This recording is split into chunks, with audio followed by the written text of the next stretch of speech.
Okay, just getting ready for this upcoming season's hiking and, getting some food, dehydrated and all that. I was thinking the other day, thru hikers get all the glory, don't they? The triple crowners, the fastest known times, the AT, the PCT, the CNT, the NTC, PNT, LMNOP. Well, to give credit where credit's due, what thru hikers do is hard, and actually only a small percentage of those who start a big thru hike actually finish in the same year. So there is an elite class of people here that do hard things. But is thru hiking everything it's advertised to be? What are the downsides? Should you attempt a thru hike? Well, stick around. I'm David on Earth, and I have a few reasons why you should not do a thru hike. I have a feeling I'm going to get a lot of hate mail with this one.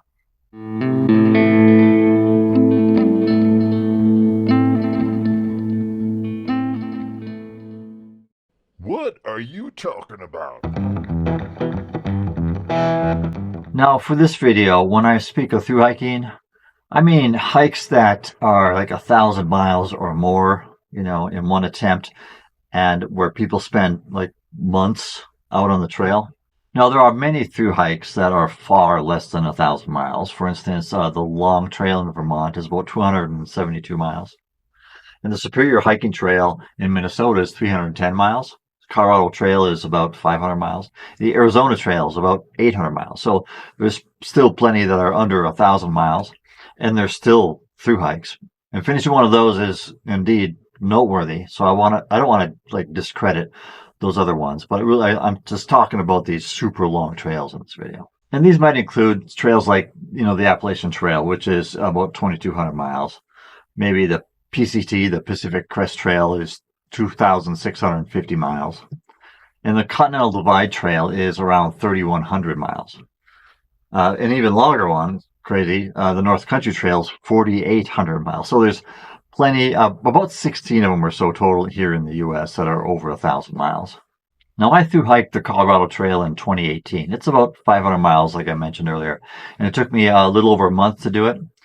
And it was epic. It changed my life for the better in a lot of ways, but not for the reasons that some people might think. Now, everyone has their own reason for doing these super long trails. Some of those reasons are deeply personal, and some of them are very superficial. Now, most people who have completed a long trail or have accomplished anything epic in their life will tell you that failure is most assured without a driving purpose for doing such a feat. Now, this brings me to my first reason why you should not do a thru hike. Misguided purpose. Now, the first reason a person should not do a thru hike is this. If it's only about the goal of finishing, if every day you're just counting miles to the end, then I think, personal opinion, you are completely missing out on the greatest thing about a thru hiking.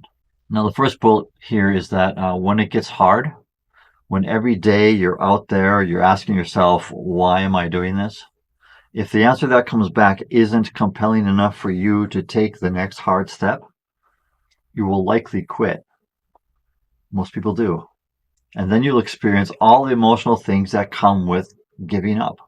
This old guy's advice is don't even start planning anything without a hard, compelling reason to do it. Now, the second part of this argument is the moment you finish, when you finally reach the terminus on the other end, you will be elated. It's a great feeling. It's a great experience. It may even bring tears to your eyes. It can be really emotional, but that feeling goes away quickly, sometimes in a matter of hours. And then you go back to your normal life, and soon you're all caught up in everything the world throws at you, just like it was before the hike. Okay, so you spent 5 grueling, sweaty, blister-popping, wet, cold, dry, hungry, thirsty months on the trail for this fleeting moment at the end? Is that really why you're doing this? Now, you will always acknowledge your accomplishment and feel proud that you did this epic thing. But there's much more to take away from this experience. You'll learn about yourself, your strength, your confidence, your limits, your ability to overcome challenges, You realize that happiness is through the simple things. And this will come to you in a very profound way. You'll find yourself living in the moment, appreciating the here and now a lot more than what you used to. You'll feel small and humbled and full of deep and overwhelming gratitude. It's a feeling like no other. And you value that more than any reward or benefit you'll ever get from your job. Guaranteed. And then you'll learn about humanity, about other people. Many say that the trail resets their faith in humanity. You'll start seeing the good in others again. You may start being less judgmental. A lot of people do. You'll be long to criticize and short to appreciate others. I'll be the first to tell you that I don't have a lot of close friends. I generally don't like people. A few persons I very much enjoy. But meeting other hikers and experiencing trail angels and really witnessing some of the best that humanity has to give on the trail gave me a whole new perspective of people. Now, these are lessons that you'll take with you from the trail and use for the rest of your life. These things you'll learn on the trail will change you in a positive way, if you let it. There's many things we experience on the trail that serve to center us and make us better people. If that is why you're through hiking, then you get it. You've captured the real prize of a through hike. But if a person through hikes simply for the goal of finishing, for me, it's just another shallow accomplishment. There is much bigger reasons and much greater rewards for doing a through hike than to touch markers on both ends. It is hard on your body. Okay, so the second reason to not do a through hike is that it's hard on your body. Doing hard things is great for building resilience and mental toughness and discovering your inner strength. Absolutely. Doing hard things gives us the tools we need to make it through tough times, mentally and physically. And there'll be plenty more tough times coming ahead. And a through hike helps you prepare for those times. So it's good to do hard things once in a while. We should even maybe purposely seek it out and make it a part of our self-improvement journey. A through hike might be one of those hard things for you. But here are a few elements to this that you should probably think about. If a through hike or any hard thing that you go out to do isn't really part of a plan or a stepping stone towards creating an active and healthy lifestyle, then it may not be as good for you as you think. It might turn out to be like the opposite. So let's consider a few things. Let's consider consistency. We know that a healthy lifestyle is about constantly taking care of ourselves. But many who through hike will go from doing nothing to a place where they're pushing themselves beyond their capabilities, beyond their limits every day for months on end. And then they go back home to being inactive again. That kind of approach is a yo-yo kind of lifestyle that any health professional will tell you is not good for you. So if this is you, and if part of your goal is to use through hiking as a path towards a healthier, better life, it might be better for you to first look at developing a plan or something that offers consistency in your life before or even without a through hike. For instance, work out every day, right? Not just when you're preparing for a hike. Just make it part of your life. So consider that maybe instead of through hiking or in addition to through hiking, you do more shorter hikes all year long. This will put you in a perpetual state of being reasonably well fit all the time. It's kind of the approach I use. Now, I'm in my 60s. My blood work is amazing. I'm in great health. I'm not obsessive about, keeping up that daily schedule to the T. So I'm not perfectly consistent, but I do something every day, and it's paid off well compared to others my age, and I have several predisposed hereditary kind of health issues that I deal with. Now, one caveat to this might be that sometimes hikers will come off of a through hike with a great appreciation for being fit, and then they will use that as a springboard to launch them into maintaining a more consistent workout regimen or consistent, healthier lifestyle going forward, which is great. If this is your plan, Just know that once you're done with the thru hike, it's very easy for people to fall back into their old habits. So be strong, be committed, and you'll get there. Also consider overuse injuries. Many people who thru hike at some point during their hike, even if they train well, will still suffer from overusage and get injured. Like, it's called repetitive strain injury, RSI. RSI is almost always treatable, but some require lengthy recovery times, from like months to even years, right? Muscle overuse is one thing that's pretty easy to fix, but connective tissue injuries or structural stress injuries are more problematic. Here's a few points. If you're older like me, consider we have a lot more miles on us now than what we did when we were younger. Our younger self didn't have old injuries or a health history to contend with, right? Our parts are still capable, but we need more regular care than we used to. Consider your specific history. Consult your doctor before you do something normally reserved for, the younger version of yourself. And when you figure out the risks involved with this, be honest and ask yourself, is it worth it? Would it be worth it if you suffered an overuse injury that puts you in a position where maybe you could never hike again? So consider your own situation and your own risks and, make that call. Also, of course, plan ahead. Decide before you go how you will deal with signs of stress or overuse. Like maybe resting more often, maybe stretching more often, maybe doing shorter days or slowing down or carrying less weight. Think about those things before you leave and kind of write them into your plan. Yes, doing one big epic thing is very attractive for some of you, but ask yourself if it might be better for you to do smaller things at lower risk than to try one big thing at a higher risk.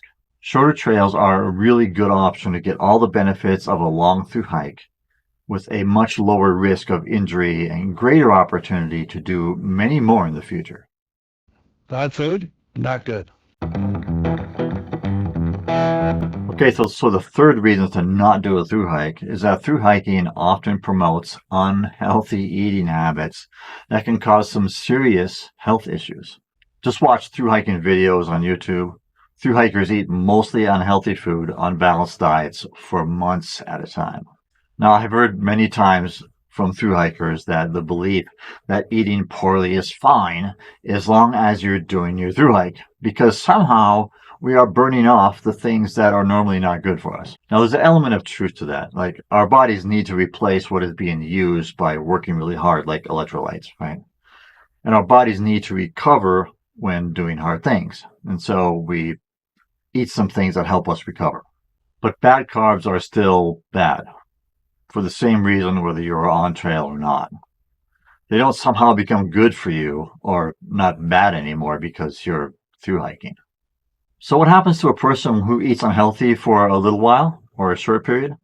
Nothing usually. Our bodies can adjust to eating poorly for a short period of time as long as we return to eating healthy again.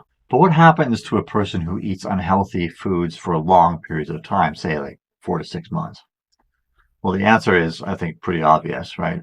Vitamin and mineral deficiency is pretty common among hikers, and it will take longer to recover from that long of a deficiency of those important things. Sometimes a lot longer than we expect. When I was on the Colorado Trail, the frequent periods of mild dehydration led to some surgical matters for me several months after my hike. It wasn't obvious at the time. I really felt pretty good for quite a while until I didn't. So just know that there may be some latent impacts to drastic and long-term changes in your diet. So you might say after your thru hike, look at me, look how fit I am, look how much weight I lost. How could this possibly be bad? Well, the medical evidence is starting to come in. One recent case study suggests that a thru hiking lifestyle may lead to troubling changes in vascular health. In this study, the diet of PCT thru hikers was typical of any thru hikers, right? Ramen noodles, instant mashed potatoes, peanut butter, tortillas, energy bars, jerky, nuts, and, lots of inexpensive foods, dense in calories, salt, and all kinds of complex sugars. During town stops, you would indulge in ice cream and burgers and pizza. This, in combination with intense daily activity, resulted in troubling changes in arterial function. I got the link down below. Go ahead and read all the details, but just a couple highlights here. Changes in the lining within the blood vessels cause a decrease in arterial blood flow by more than like 25%. And there was a stiffness of the main artery connecting to the heart increased by like 5%. Now, these things are more typically seen in older and less healthy patients with increased risks of heart attack and stroke. So, pretty serious stuff. So, although through hiking can be a healthy thing to do, there are other contributing factors that can flip that into something that is not great. I'm not saying, and this study is not suggesting, that through hiking will give you a heart attack or a stroke, right? But not surprisingly, it reveals what I think we all know, that there are negative impacts to extended poor diet. Even when you're participating in a normally healthy activity like through hiking, your diet matters. So the lesson to be learned here is that if you are going to through hike, you might want to avoid typical garbage food of most through hikers, right? Consume more healthy options and be more intentional about your diet. Even if the food carry is a little bit heavier, it's worth it to preserve your health, right? That's why I started this video off with me dehydrating some apples. I know those apples don't have a lot of garbage in them. They're just plain old apples. No preservatives, no nothing. All right, so there you go. How's that? All right? I hope this creates some good, productive conversation. Comment down below. Let's get a discussion going. This should be a pretty good one. I'm interested in your experiences. So, yeah, go do it. Comment. Okay, so until next time, and as always, go live like you want it. See you on trail. Hey, this is David on Earth. Don't forget to like, subscribe, and comment down below. And go to the website for some deals on gear. All right, see you on the trail.